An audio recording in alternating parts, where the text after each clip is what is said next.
तो सर अभी आपने ये बताया कि आप इस तरह के प्रोग्राम्स चलाते हैं जहाँ पर लोगों को हैप्पीनेस सिखाई जाती है, क्या कुछ होता है इन प्रोग्राम्स में, आप हमें बताइए।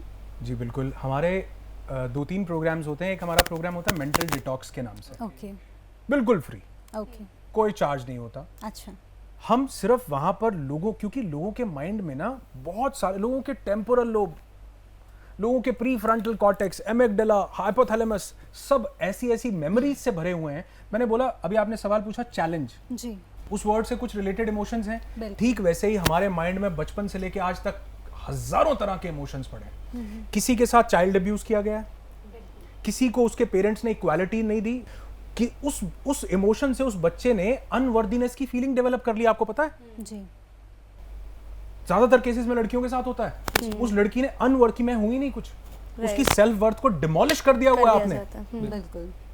तो कई लोगों के, अच्छा किसी के साथ किसी ने कुछ गलत किया पास्ट में, वो उसको माफ नहीं कर पा रहा, उसको लग रहा है बहुत गलत किया, लेकिन माफ न करके वो उससे ज्यादा अपना नुकसान कर रहा है। उसने तो एक बार गलत किया था, हम रोज अपने साथ गलत कर रहे हैं।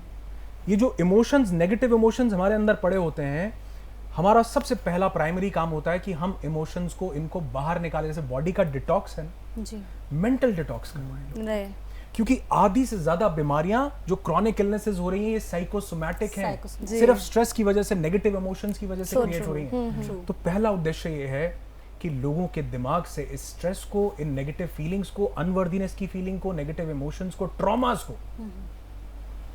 एक इंसान ने कोई बीमारी की खबर सुनी, अभी तक वो ठीक था,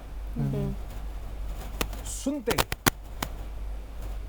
आधा वो वहीं सिम्टम्स फील होने लग जाते हैं। फील होने लगता है। ये आपने कोविड में ऑब्जर्व किया होगा। जी सर बहुत से ऐसे लोग थे जो कोविड में ना जाते, जी, सिर्फ इतना डरा दिया गया था टीवी पर, न्यूज चाइना में लोग गिर रहे हैं, पता नहीं सांस छोड़ोगे तो क्या। सच बता रहा हूं, पहले फेज में यही हो रहा था। सही बात है।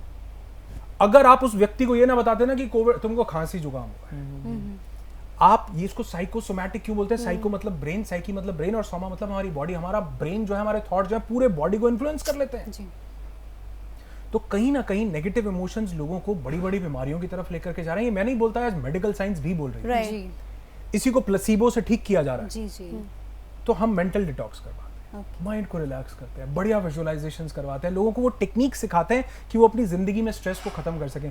फिर हमारे और प्रोग्राम्स होते हैं, अवेकन और हीलिंग इंटेलिजेंस, जिसमें हम ये सिखाते हैं कि आपके अंदर ही हील करने की पूरी ताकत है। जी, अगर हमारी बॉडी में कोई भी दिक्कत होती है तो ऊपर वाले ने, जिसको हम भगवान, अल्लाह, वाहिगुरु, गॉड, खुदा, परमात्मा बोलते हैं, उसने इतनी शक्ति दी है कि आप उसको ठीक कर सकते हो। फर्क इतना है कि हमने अब तक उस शक्ति को पहचाना नहीं है। राइट। आज से 50 साल पहले जाओ, पोलियो एक ऐसी बीमारी थी जो लाइलाज थी। इसका ये मतलब तो नहीं था कि ये बीमारी ठीक नहीं हो सकती। इसका मतलब था कि हमें अब तक पता नहीं चला कि वो क्या केमिकल, वो क्या कॉम्पोजिशंस होंगी जो इसको ठीक कर ठीक कर देंगी। देंगे, सही बात। आज से 100 साल पहले जाओ, चेचक, हेजा, प्लेग, ऐसी डिजीज थी जो कि मतलब जिनसे इंसान अब तो बड़ी अब तो पोलियो भी हम कितना उसको क्योर कर चुके हैं, और अब तो ड्रॉप्स की जगह इंजेक्शन आ गए हैं कि होगा ही नहीं बिल्कुल भी किसी तरीके से। तो आज अगर कोई मेरे को ये बोलता है कि जी ये लाइफ थ्रेटनिंग डिजीज है या ये बहुत बड़ी, तो मैं कहता हूँ जी ये लाइफ थ्रेटनिंग है, हो सकता है इसका अभी तक कोई सोल्यूशन मिला ना, इसका ये मतलब नहीं है कि है नहीं। जी, क्या पूरी दुनिया में कोई भी कहीं एक इंसान भी किसी लाइफ थ्रेटनिंग डिजीज से ठीक हुआ है? सुना है आपने कभी? टेस्टिमनी कहीं मिली होगी, गूगल करो ध्यान से। कोई एक भी इंसान ठीक हुआ है? हुआ है। एक नहीं, हजारों हुए, लाखों हुए। अगर हुए हैं तो कोई भी हो सकता है। सही बात। उसको मैनुअल मिल गया, हमें मिला नहीं। तो हम ये वहां पर ये हीलिंग इंटेलिजेंस सिखाते हैं कि आपकी बॉडी होम्योस्टेसिस में कैसे जा पाए। और उसके बाद हमारा एक प्रोग्राम होता है द हैप्पीनेस मूवमेंट करके। ये सभी हैप्पीनेस मूवमेंट हम सब मिल करके साथ में चला रहे हैं उस मूवमेंट को। और इस मूवमेंट को हमें क्रांति बनाना चाहते हैं देश में, कि देश में एक ऐसी खुशी, एक ऐसा, अभी आप देखो, आप अगर गूगल भी करोगे इस सेशन के बाद जरूर करना प्लीज, और मुझे बताना कि वर्ल्ड हैप्पीनेस इंडेक्स, एक रिपोर्ट आती है वर्ल्ड हैप्पीनेस इंडेक्स, उसमें हमारा इंडिया 150 देशों में कितने नंबर पे आता है? ठीक है। गेस करोगे आप कितने पे आता होगा? मतलब हम इकोनॉमी में तो हम तीसरे पे आने की कोशिश कर रहे हैं, वर्ल्ड हैप्पीनेस इंडेक्स में हम कितने नंबर पे आते होंगे 150 में से? 150 में से अभी जो सिचुएशन चल रही है उसको देखते हुए 50 अराउंड 100।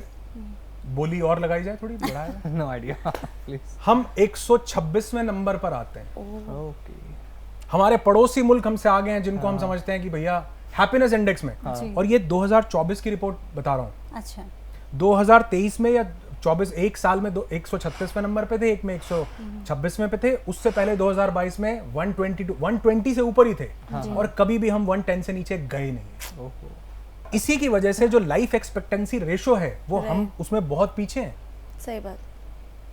बहुत पीछे हैं। आप देखो फिनलैंड, आप देखो नॉर्वे, आप देखो जापान। हाँ। अरे यार कभी आप रोंगटे खड़े हो जाओ। आप देखो जापान के अंदर जितनी नेचुरल क्लेमिटीज, जितने डिजास्टर्स आपने सुने, सुनामीज राइट। हर 3 साल की एवरेज है। 3 साल की एवरेज देश तबाह हो जाता है। Tsunami, earthquake commonly. वो लोगों की जो एवरेज लाइफ एक्सपेक्टेड, वो जो एवरेज एज जीते हैं वो 88 है, सब तबाह हो जाने के बाद भी, जी। क्योंकि उनको पता है कि खुश कैसे रहना है, सही बात। विषम परिस्थितियों में भी, डिफिकल्ट कंडीशंस में भी किन चीजों को फॉलो करना है।